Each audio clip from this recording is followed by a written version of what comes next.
Makalipas ang ilang linggo, natutunan na ng Catalina at Ibon at lumakad sa living room na madali niya maiwasan ang mga laser traps bago kunin ang baril at barilin ang power button ng TV.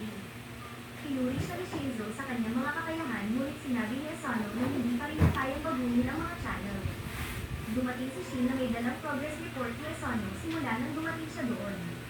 Kinagabihan, tinuruan siya ni Nanaw kung paano makatakas sa poison gas trap at natutunan na niyang malampasan ang mga pagkain sa lason. Ngunit nang subukan niyang uminom ng gatas, muling nagkasakit siya at tumakbo sa banyo ngunit muling nahirapan sa mga hose. Bigla niyang napagtanto na may mali at natagpuan siyang halos wala ng malay sa sanhi. Dinala siya agad ni Futaba sa infirmary kung saan nalaman nilang nagkalagyan siya dahil sa sobrang pagod. Napansin ni Futaba ang isang bagay at tinanggal ang balat ni Asano. Natuklasan na siya ay nakasuot ng fake bodysuit upang maitago ang kanyang mga sugat mula sa training. Ayaw niyang mag-alala si Natsuki kaya nakiusap siya kay Kengo na gumawa ng bodysuit para sa kanya. Habang nagpapagaling kay Nanaw, sinabi ni Futaba na ang kanyang mga resulta ay kamangahanga at hindi ito makakamtan at hindi nagtitrain ng parang mamamatay na. Sinabi niyang magpahinga muna at binigyan siya ng libro tungkol sa Golden. Kailangan niyang magpahinga hanggang sa mabasa niya ang libro at saka pa lang siya maaaring magpatuloy sa training. Makalipas ang isang linggo, sa wakas, natutunan na niyang i-crack ang locks ng banyo na ikinatuwa ng lahat dahil sa wakas ay nakapasa na siya sa Yoga Warehouse member test at tinanggap na siya ng computer. Ngunit sa kanyang pagkabigla, kinuha ni Shinzo ang 100 kilo na shirt at sinabi na maaari na nilang patasin ang intensity ng training. Binuksan ni Futaba ang difficulty ng cracks mula normal hanggang hard.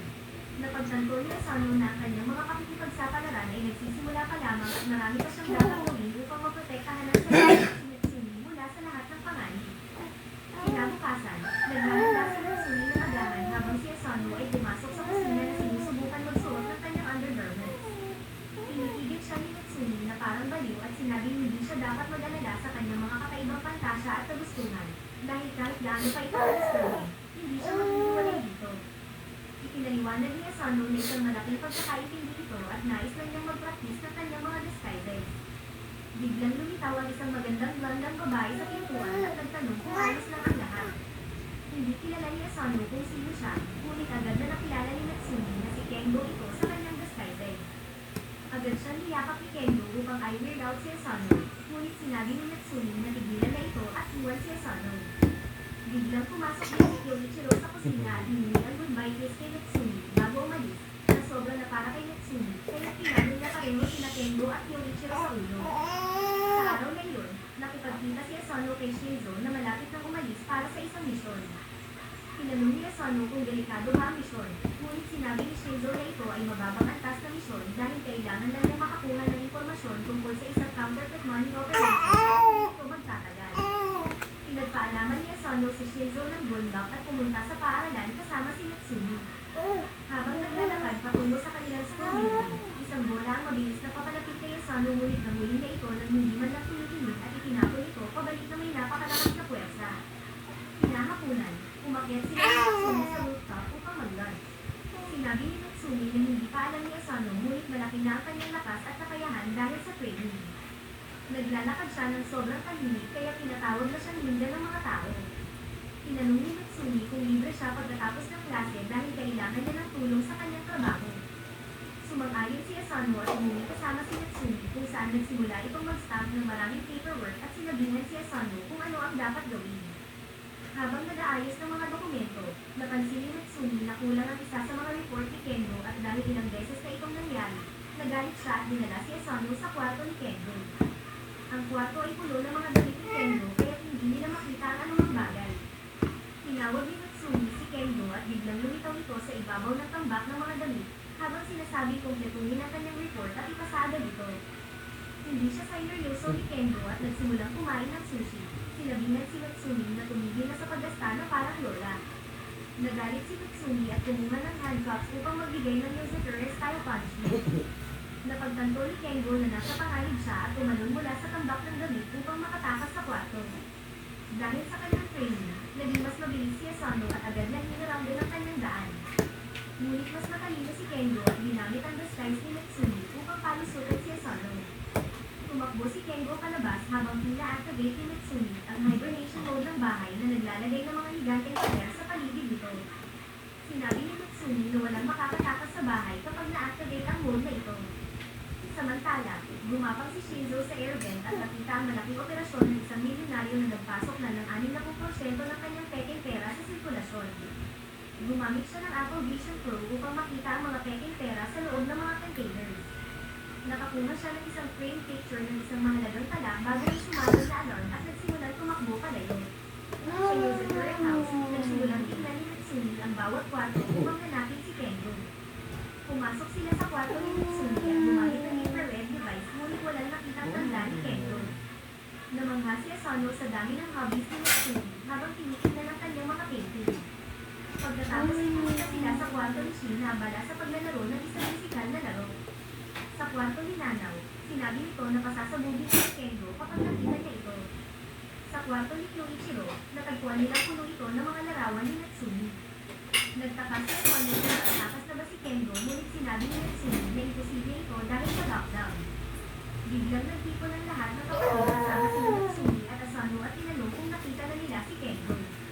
Biglang narinig ni Asano ang isang bagay at tumalikod upang makita ang mukha ni Kengo sa isang painting ng Mona Lisa. Natagpuan nilang nagtatago siya sa likod ng painting frame. Tumakbo si Kengo palabas at nilagpasan ng isang sulok, ngunit nahulog si Asano at napahawak sa kanyang ulo. Tumakbo si Natsumi upang sulingin siya at natagpuan itong nakaupo sa sahig. Sinasabi ni pinapon ni Kengo ang frame sa kanya. Sumigaw si Natsumi na natagpuan na ni Kengo ang paraan palabas ng lockdown mode at galit na bumalik sa kwarto ni Kengo. Ngunit pagpasok ni Asano, agad siyang pinusisa ni Natsumi at sinabing hindi siya tanga at alam niyang si Kengo ang nagpapanggap na Asano. Sinabi ni Kengo ang kanyang pagkatalo at tinanggal ang maskara. Nagsimula silang maghanap ng paperwork na kailangan ni Natsumi. Pinagabihan, sinabi ni Asano ang curry na ginawa ni Natsumi na napakasarap kaya tinanong niya ang secret ingredient. Sinabi ni Natsumi na ito'y cyanide, kaya agad na sumama ang pakiramdam ni Asano at nagdahilan upang kunin ang tawag sa telepono. Nasa kabilang linya si Shinzo, humihingi ng tulong. Sa video call, sinabi ni Shinzo na napasok siya sa isang martilan ngunit hindi inaasahang marami ang kalaban at wala na siyang bala at sandata. Sinabi ni Natsumi na si Shinzo ay napakahusay na spy ngunit umaasa lamang siya sa kanyang mga sandata at kapag wala siyang sandata, nagiging sobrang duwag siya. Tinanong ni Natsumi si Asano kung kaya ba niyang dalhin ang mga armas kay Shinzo at agad siyang pumayag. Nagbilis siya at dinala ang isang maliit na bag habang pumapasok sa kanyang ng usagi at nagsimulang maglakad sa mga koridor. Sa kasamaang palad, hindi siya sapat na mabilis at nabili siya ng isang gwardiya na tinutukan siya ng baril sa ulo. Naalala niya ang kanyang training na tinulak ang baril bago hinawakan ang braso ng gwardiya at inelbow sa mukha. Narinig ito ng iba pang gwardiya kaya nagdatingan sila sa lugar. Sinapak niya ang isa sa mukha gamit ang tuhod, ngunit namuli siya ng ibang gwardiya.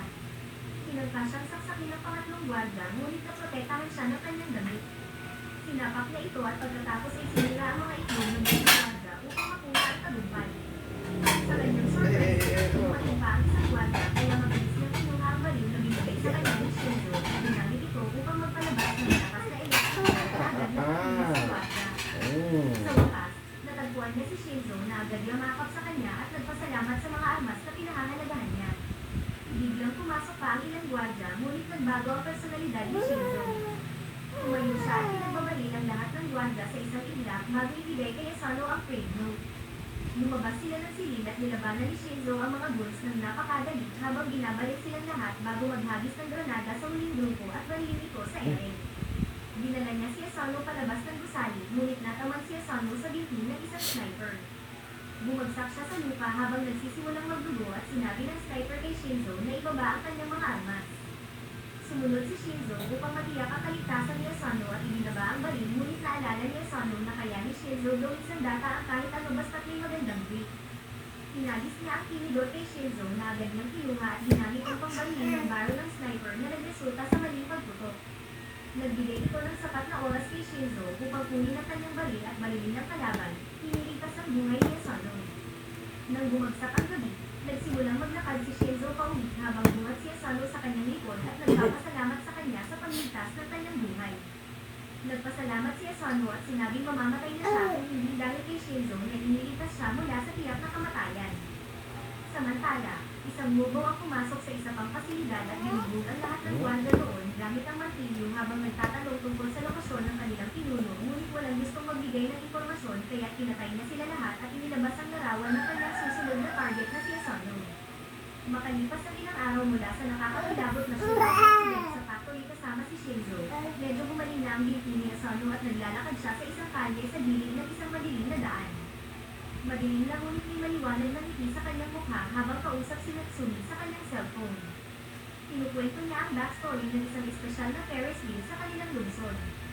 Ayon sa alamat, matagal nang nag-away ang isang magkasintahan na naging pinakamalaking away nila, ngunit pagkatapos sumakay sa Ferris wheel, nakalimutan nila ang kanilang away at muling nagmahalan. Mula noon, tinawag ito, Matchmaker Ferris wheel. Natawa si Asano sa kalokohan ng kwento at sinabi ni Natsumi na gusto rin once kayo ng araw kasama siya doon sa kanilang susunod na date, sumakay sa Ferris wheel dahil ayon sa sabi-sabi, ang anumang magkasintahan na makakakita ng paglubog ng araw mula dito ay magiging masaya ng matagal.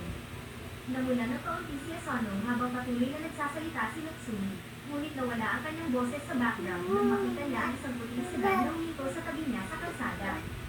Pinanood niya ito ng mabuti habang lumalabas ang isang lalaki mula rito. Nakasuot ito ng basbuting damit na kulay abo at natatakpan ng buhok ang mukha. Nakatayo lamang si Asano at nakatitig habang dahan-daang humarap ang misteryosong lalaki at nag-eye contact sa kanya. Napansin ni Natsumi na hindi na siya sumasagot kaya tinawag niya ang pangalan ni Asano ngunit sa seryosong boses sinabi niya kailangan na niya magbaba ng telepono at hinilayo ito. Lumapit ang lalaki mula sa kotse at kinumpirma ang pagkakakilanlan ni Asano. Medyo natakot si Asano sa kaalamang-alam ng estranghero ang kanyang pangalan at patuloy na inoobserbahan ito habang inilalabas ng lalaki ang kanyang kamay sa kanyang coat at dahan-daang kinuha ang isang police ID card. Ipinakilala niya ang sarili bilang si Hato, isang police officer mula sa Koizumi Precinct. Walang ibang paliwanag, tinanong ni Hato kung pwedeng sumama si Asano sa police station para sa isang interogasyon. Walang magawa si Asano kundi sumama at dinala siya sa isang malilim na interrogation room na may isang maliit na bombilya lamang na nagbibigay liwanag. Walang nasasayang na oras, inilabas ni Hato ang isang laptop at ipinakita kay Asano ang isang larawan na nakita sa dark web. Ipinakita nito si Asano mula sa mga laban na nangyari ilang araw na ang nakalipas. Nang makita ang larawan, mayanig siya at namutla ang kanyang mukha nang mapagtanto niyang ang larawan ay makikita ng kahit sino sa internet. Siniguro ng mga kapatid ni Yosuter na maingat silang nagtatakip ng lahat ng kanilang mga lilim na aktibidad at misyon kaya paano nakarating ang kanyang larawan sa dark web. Ipinakita pa ni Hato ang iba pang mga larawan na malinaw na nagpapakita kay Asano na gumagamit ng mga ilegal na armas, sumasali sa car chase sa mga pampublikong daan kung saan nagmamaneho ang alaga ni Natsumi, at naroon ng sumabog ang ceiling bomb sa kanyang paaralan. Iniisip ni Asano na hindi naman siya talaga ang nasa likod ng kalahati ng mga insidente ito ngunit nanatili siyang tahimik. Nang tanungin siya ni Godo at akusahan sa lahat ng krimen, sinabi ni Godo na may sapat na karanasan siya upang malaman na hindi maaaring ang isang teenager lang ang responsable sa ganitong kalaking mga aktibidad. Kaya't nakakagulat na walang litrato o video ng kanyang mga kasabwat. Naniniwala siyang si Asano ay nagtatrabaho kasama ang isang lihim na organisasyon na gumagawa ng ganitong mga gawain. Nangako ang pulis na kung ibibigay ni Asano ang mga halagang impormasyon, mabawasan nila ang kanyang parusa. Patuloy siyang pinipilit ni Godo na isiwalat ang anumang lihim na alam niya at ibunyag ang mga tao na kasama niya. Ngunit alam ni Asano na ang mga nagsusumbong ay napapahamak. Naalala niya ang mga kapatid ni Yosuter at may matinding determinasyon sa kanyang mga mata na sinabi nang wala siyang alam. Sinabi ni Godo na kalmayin niya ang sarili at pag-isipan itong mabuti. Binigyan siya ng isang baso ng tubig at walang pagtatago na naglagay ng puting pulbos na substansya dito. Pinanood siya ni Asano at inakta ni Godo ang kanyang ginawa sa pagsasabi nito'y mga mineral lamang. Ngunit agad na nakilala ni Asano na ito'y fruit serum at tumangging inumin ito. Subalit si Godo, na kulang sa pagiging disente, ay gumawi sa pamamagitan ng simpleng lakas at bago pa makapag-react si Asano, hinawakan ni Godo ang kanyang mukha at ibinuhos ang likido sa kanyang lalamunan. Salamat sa kanyang training kasama ang Yosuter family, nagawa niyang ilabas ang likido sa isang malaking bula at isuka ito. Nang makita ni Godo na hindi gumagana ang fruit serum, agad siyang bumalik sa karahasan, hinugot ang isang martilyo at binasag ang mesa. Agad na kumilos si Asano at mabilis na umilag, bumagsak sa isang bag malapit sa kanya.